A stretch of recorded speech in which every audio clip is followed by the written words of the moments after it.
Magazine 77%, l'émission pour la jeunesse africaine. Je m'appelle Panda Siela et je suis ravie de vous retrouver pour ce nouveau numéro. Un show très spécial pour vous aujourd'hui, alors installez-vous bien, nous allons plonger dans l'univers de la mode africaine. Du design avec de petits moyens, visite à un jeune couturier du Togo qui a l'art de marier tradition et modernité. Nous rencontrons le styliste nigérian Tunde Owolabi qui a fait ressusciter le tissu Ashoke. Avec son festival du film de mode, Wendy Intinezo aide les créateurs de mode africains à raconter leurs propres histoires. Ne sortez jamais de chez vous, même pour 5 minutes, sans que votre mise soit parfaite, bas tirée et tout. C'est peut-être le jour où vous allez rencontrer l'homme de votre vie. Vous connaissez peut-être l'auteur de cette citation. Sinon, vous avez jusqu'à la fin de l'émission pour trouver la bonne réponse. Lorsqu'on pense mode et style en République démocratique du Congo, on pense souvent aux sapeurs. Si l'origine de la sape est plutôt dure à déterminer, ce qui est sûr, c'est qu'en République démocratique du Congo, la mode a toujours été un moyen de s'émanciper vis-à-vis de l'autorité.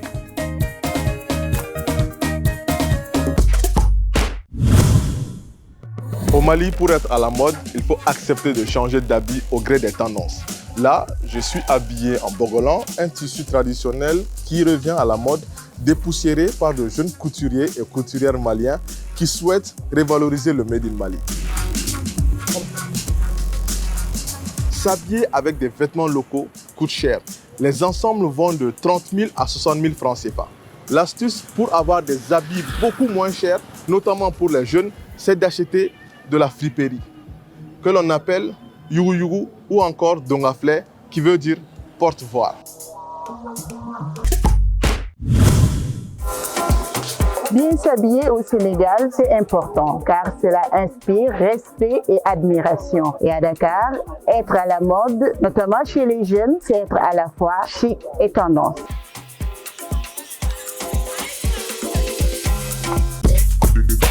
Je ne sais pas pour vous, il y a des personnes qui pourraient être en survêtement toute la journée. Mais pour la plupart des gens, il y a clairement un code derrière ce qu'ils portent tous les jours. Il y a aussi une troisième catégorie, celle des personnes qui s'habillent d'une façon particulière pour promouvoir un courant d'idées.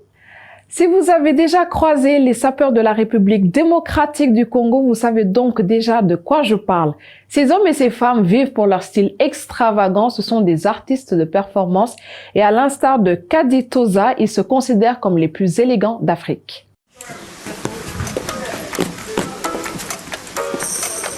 Je me nomme Gola Sap étant sapeur, Kadi Toza étant styliste. Je suis styliste et sapeur.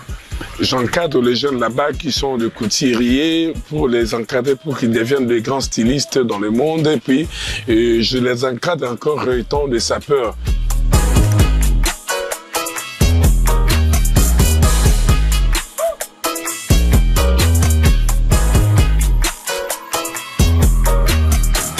Kaditoza, c'est dans ma langue maternelle, c'est la scarification du peuple Tchokwe. J'avais 13 ans. J'ai vu les vieux du quartier qui aimaient bien les habits et ils parlaient de marques, de grandes marques qui viennent de l'Occident. Je n'ai pas compris ce qui m'est arrivé. Comme j'aimais bien les habits depuis mon enfance, juste aux années 90, je me suis lancé dans la sape. Comme j'étais à la télé de la Gombe, il y avait un concours. Donc juste dans le journal culturel, on avait invité King Kester Emenea. Alors, j'ai été primé, les premiers de l'école. Je me suis lancé à ça et puis vers les années 90, voilà, j'ai aimé à ce que je sois styliste. J'étais parti à Brazzaville pendant 3 ans et je suis revenu étant styliste, donc j'ai appris là-bas.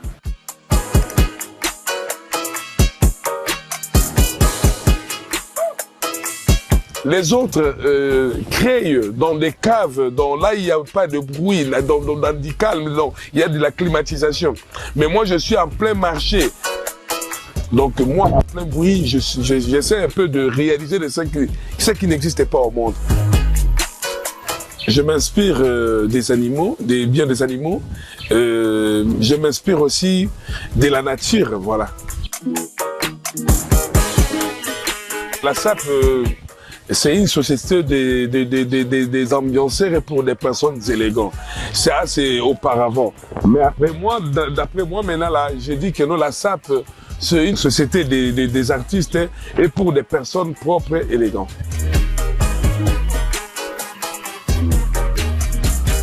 Go la SAP Caditosa. Wow, que de couleurs vives, que de créativité. Parlons justement de créativité. La scène artisanale africaine est réputée très riche, je ne vous apprends rien là. Voici l'histoire d'un jeune styliste togolais qui s'est fait connaître en combinant des techniques traditionnelles et modernes sur des tissus imprimés. Il propose des tenues originales pour le plaisir de la clientèle. Fiaron Tonio Gaëtan est un jeune styliste togolais qui déborde d'imagination. Le style vestimentaire original qu'il propose allie créativité, modernité et savoir traditionnel.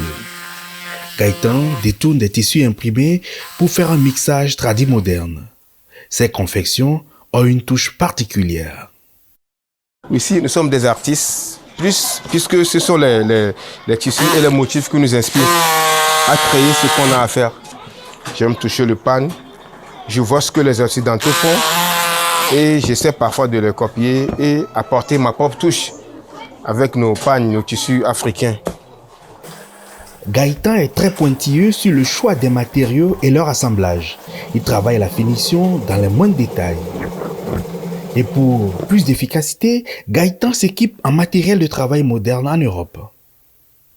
Nous aussi, on essaie de commander aussi certaines choses chez eux qu'ils utilisent. Des fois, ce sont des ciseaux comme ça qui sont venus d'Allemagne, des ciseaux électriques. Donc, ça n'a pas trop coûté. Oui, avec 30 €, tu peux l'avoir. En Allemagne, avec 30 €, tu peux l'avoir. Et ça permet de couper plus vite. Et ça rend le travail plus flexible. À chaque fois, je fais des recherches sur Internet sur les nouveaux équipements, les nouveaux appareils de mode. Gaëtan découpe les motifs de différentes manières en suivant les couleurs, les formes géométriques et les symboles graphiques.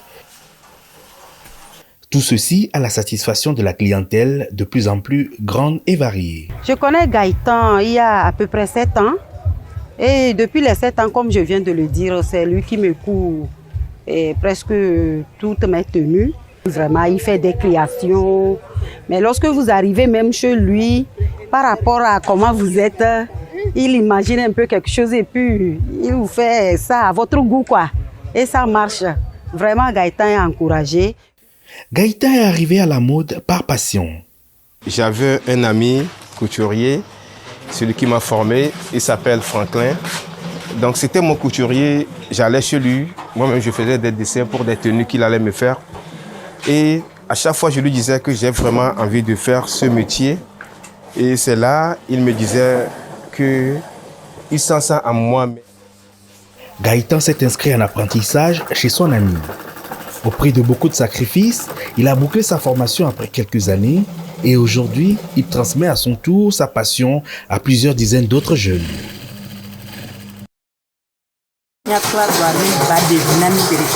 On apprend beaucoup chez lui. Il nous donne des conseils sur comment faire pour réussir. On apprend beaucoup de choses chez lui. Il nous donne beaucoup de conseils pour comment faire réussir dans ce travail. Au-delà de la transmission des connaissances, Gaëtan participe à des événements de mode. Il a eu droit à des reconnaissances au Togo et dans la sous-région est-africaine. Pour un jeune styliste comme Gaëtan, ces distinctions sont sans doute une source de motivation. Il y a peut-être autour de vous des talents que vous souhaitez révéler. N'hésitez pas à nous envoyer un courriel à notre adresse habituelle. Je suis sûre que pour les couturiers, le choix du tissu compte aussi dans la réussite des tenues confectionnées. C'est pourquoi ils prennent souvent une grande partie de leur temps à sélectionner le tissu adéquat dans le but de confectionner un vêtement commandé.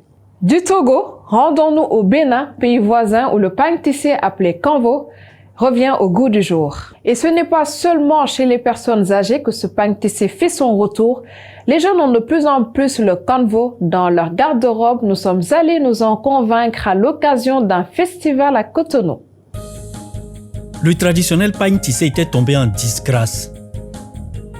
Trop lourd, trop raide, trop ringard pour les jeunes, trop cher pour la majorité. Mais un créateur béninois s'engage pour la promotion du pain tissé au Bénin et il a reçu son pari. Le Canvo fait son retour chez les Béninois grâce à Lolo Andoche qui a lancé le premier festival du pain tissé à Cotonou. Nous avons pris le temps de travailler avec le pain tissé sur toutes ses formes et améliorer la qualité au fur et à mesure avec les tisserands. Parce qu'à chaque fois que nous nous fabriquons, nous faisons des tests avec les clients qui portent et qui nous donnent leur avis sur ce qu'on a fait avec le pain tissé. Et aujourd'hui, avec les tisserands, on a pu quand même avoir des tissus coton, du pain tissé assez raffiné, assez souple, assez léger et facile à porter. Du 100% coton, très léger et qui convient réellement au climat de l'Afrique. Et pour nous, le pain tissé, ce n'est pas que béninois, c'est d'abord toute l'Afrique. Et donc, il faut regarder le climat de toute l'Afrique afin de pouvoir mettre sur le marché le pain tissé. Plusieurs spectateurs ont choisi de porter du pain tissé pour assister au défilé. Aujourd'hui encore, les tisserands restent les principaux artisans du chef-d'œuvre qu'est le pain tissé. La maison de vente Afrique Élégance de Parakou est spécialisée dans le pain tissé. L'entreprise travaille en parfaite harmonie avec les tisserands. Je travaille avec plusieurs tisserands, laquelle on a formé notre atelier. Donc avant de tisser, je demande on doit me tisser ça. Donc ce qui fait qu'on travaille sur le pain, on travaille et puis on fait ça, c'est très très léger, plus fin encore même, plusieurs fois léger. Si le Canvo est remis au goût du jour, il reste tout de même un pain qui n'est pas à la portée de tous, mais pas de quoi décourager Salif ou Bagoudou. Selon moi, les pains tissés ne sont pas chers. J'en ai au moins jusqu'à 143. Par exemple, ce que j'ai porté tout à l'heure, c'est très bien. Et je m'habille très bien. Si je suis dedans, je suis respecté. À l'heure du consommé local, le Canvo a su se faire une place dans la garde-robe des Africains. Pain tissé, c'est pour nous. C'est pour nous, on doit le porter. Parce que les autres qu'on utilisait, c'est des importés. Donc ce que nous-mêmes, on a fait, notre tradit, on doit le consommer. Le FIMAP est la meilleure preuve de la nouvelle tendance pour les personnes âgées et pour les jeunes. Lolo Andoche, lui, est confiant de l'avenir du pain tissé et de son festival.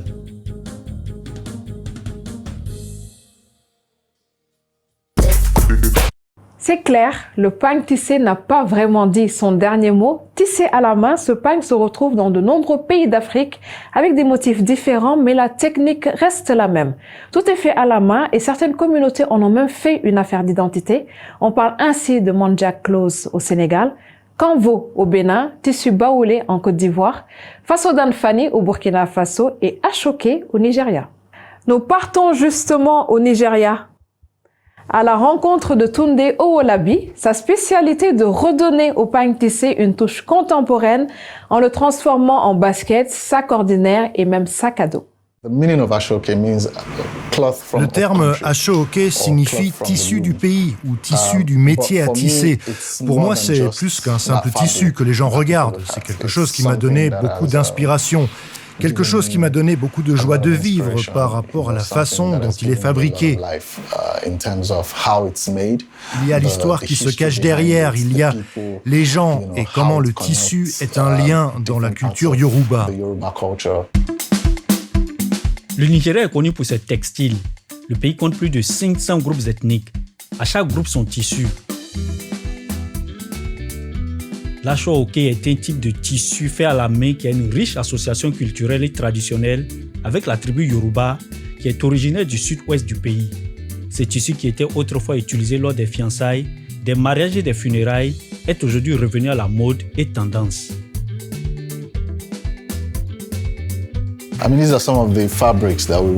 Voici quelques-uns des tissus avec lesquels nous travaillons. Celui-là s'inspire de la hache que tient Shango, qui est le roi du feu et du tonnerre. Tunde Owolabi a fait de ce tissu un objet de mode tendance. Désormais, on en trouve dans toutes les boutiques.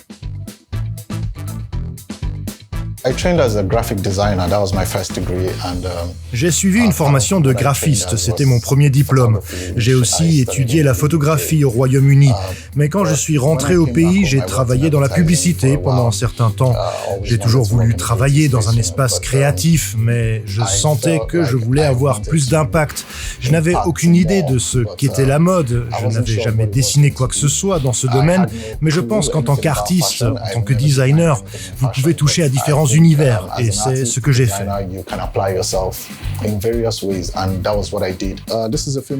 Là, ce sont des baskets pour femmes, et nous les combinons parfois avec du cuir en fonction du type de design que nous voulons obtenir.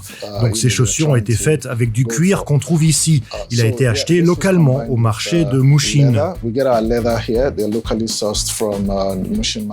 Tout est une question de confort et de style. C'est très flatteur quand les gens vous copient. Cela vous motive et vous permet d'avancer, car vous savez que le temps de concevoir le prochain modèle, d'autres vont venir vous copier. Donc, il faut les garder occupés. Récemment, j'étais sur Instagram et j'ai vu que quelqu'un avait copié certains de mes modèles de tissus. Alors je lui ai écrit en lui disant « Tu ne peux pas construire une marque lorsque tu copies d'autres personnes. Tu dois être fidèle à toi-même et créer à partir de ce que tu es. Tu dois créer ton propre design en partant de ce que te dit ton cœur.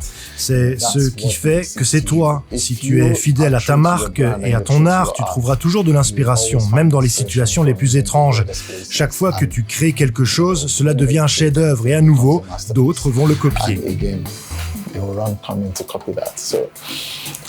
Je pense que c'est ce qui m'a permis de continuer, de savoir aussi que ce que je fais a une histoire, que je ne l'ai pas appris par hasard. Je suis venu en tant qu'artiste, en faisant des recherches sur le tissu, en connaissant le tissu et en apprenant comment il fonctionne.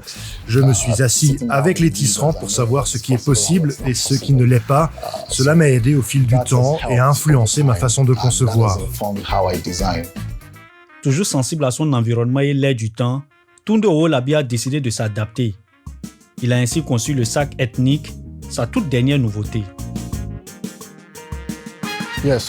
Ok, donc vous avez le modèle pour le tissu, c'est le sac complet, et vous avez celui-là pour le cuir par-dessus.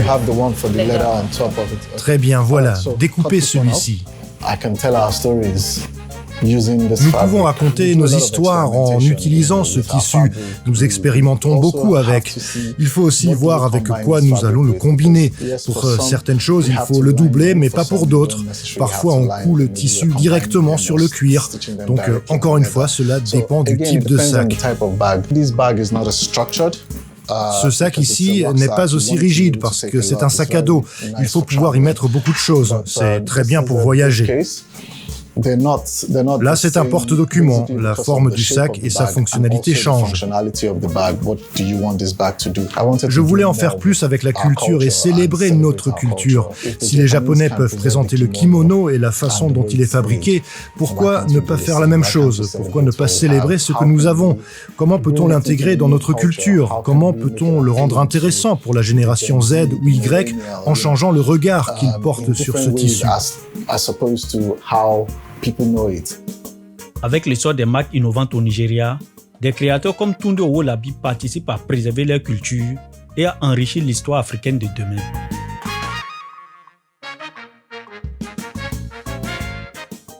Célébrer notre culture à travers la façon de nous habiller, je ne saurais résumer autrement ce reportage. Notre voyage à travers la mode africaine est presque terminé.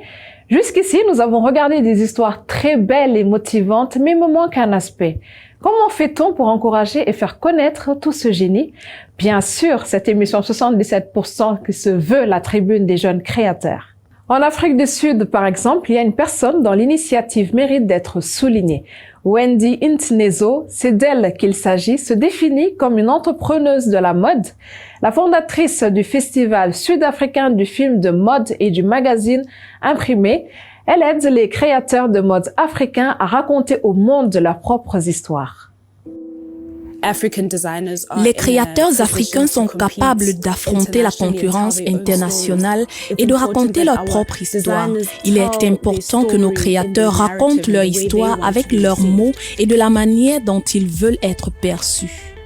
Wendy Ntinezo, créatrice, pense que la mode peut être utilisée pour raconter des choses intéressantes et créer un espace d'expression personnelle. Le style africain est intimement lié à l'histoire, à la tradition, à la couleur et au design. Grâce à son travail dans le domaine des films de mode, de la photographie et de son festival du film, Wendy aide l'Afrique à partager des récits à travers son peuple et ce que les gens choisissent de porter. Les vidéos musicales constituent un genre à part entière, tout comme les films de mode. Les films de mode peuvent être diffusés à la télévision comme une petite narration ou sur les réseaux sociaux. Nous pouvons diffuser des films de mode dans notre propre magasin en tant que créateurs et nous les utilisons pour raconter l'histoire de l'artiste ou du créateur lui-même, ce qui l'a inspiré pour créer la gamme ou la marque actuelle de ses débuts à sa situation actuelle. Le paysage des films de mode en Afrique et en Afrique du Sud n'est pas très riche. En ce moment, nous sommes en train d'éduquer beaucoup de gens sur les films de mode. Les gens ne savent pas ce qu'est un film de mode et je pense qu'il y a encore beaucoup de travail que nous devons faire en tant que continent et en tant que pays. Je veux contribuer à la réalisation de ce genre de film, car ma mission est de faire avancer les choses et les créateurs africains. L'histoire africaine est ce qui fait de vous ce que vous êtes en tant qu'Africain. Et ce que nous essayons de faire, c'est de la faire connaître au monde entier. J'ai toujours été passionnée par les vêtements et par l'histoire, et combiner le cinéma et la mode m'a semblé logique. Une entrepreneuse de mode est quelqu'un qui se lance dans différents domaines de la mode. Je pense qu'être une entrepreneuse de mode est très logique par rapport à ce que je fais, car parfois je suis mannequin, parfois j'essaye d'être devant la caméra, parfois je suis dans les coulisses, parfois c'est moi qui propose le travail. Je pense donc qu'être une entrepreneuse de mode résume assez bien mon activité. Wendy passe sans transition du cinéma à la photographie en créant un magazine mensuel gratuit en ligne présentant différents créateurs en amont de son festival annuel du film. En ce moment, nous photographions Rodney avec son look urbain. Ce sera publié dans mon magazine et le style de la photographie est aussi celui de la rue. Je pense que le fait de partager mon histoire dans le magazine BIF va certainement aider ma carrière à passer au niveau supérieur. Vous savez comment atteindre d'autres clients qui ne me connaissent pas. Donc, oui, je suis très honoré d'être présenté dans le magazine BIF. J'adore sa façon d'assembler les pièces, de s'exprimer et je pense qu'il était important pour nous de le célébrer et de dire « Regardez, nous vous voyons, nous braquons un projecteur et nous continuons ». Je dirige le magazine BIF, c'est le Black Merch Fashion Film Festival. Nous célébrons les personnes qui travaillent dans l'industrie de la mode, celles qui réalisent des films de mode. Nous vérifions votre travail. Si vous avez bien travaillé, nous organisons une cérémonie de remise de prix à la fin du festival. Nous annonçons le gagnant qui a remporté le prix. Je pense que nous avons notre chance. Qu'est-ce que vous en pensez? Nous voulons utiliser autant de moyens que possible pour faire avancer la mode en tant qu'Afrique et en tant qu'Afrique du Sud à travers le monde. Ainsi, le festival de films de mode a lieu une fois par an et le magazine sort une fois par mois. Nous vous servons donc de la publication pour faire perdurer le moment et pour célébrer les artistes. Quand on voit à quel point notre continent est différent et diversifié, je pense qu'il y a tellement d'histoires qui sortent lentement parce que c'est encore un défi. De toute évidence, ce que nous avons vécu en Afrique du Sud n'est pas nécessairement ce que le Nigeria a vécu. Il est donc très important que nous exposions ce que font les créateurs africains à l'heure actuelle. Vous savez, dans 10 ans, nous regarderons en arrière et nous dirons « Waouh, voilà d'où nous venons et voici où nous sommes ». Donc, j'appelle ça documenter l'histoire où nous documentons l'histoire pour les archives. J'adore ça. Cool. On peut y aller. Quoi de plus fort pour se quitter? Le message de Wendy Ntinezo me fait penser à notre responsabilité vis-à-vis de l'histoire. L'histoire africaine doit respirer dans tous les domaines, surtout à travers la création et la mode. Nous avions commencé avec une citation d'une icône mondiale de la mode. Ne sortez jamais de chez vous, même pour 5 minutes, sans que votre mise soit parfaite, bas tirée et tout. C'est peut-être le jour où vous allez rencontrer l'homme de votre vie. C'est une citation de Coco Chanel. Aviez-vous trouvé la bonne réponse? Alors bravo! Eh bien, c'est tout pour aujourd'hui. Faites-nous savoir ce que vous avez pensé des sujets que nous avons abordés. Vous pouvez aussi nous envoyer un courriel à nouslesjeunes@dw.com ou nous contacter via les réseaux sociaux.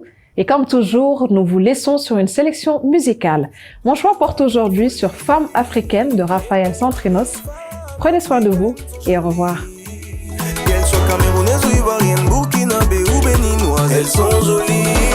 Les femmes africaines sont jolies.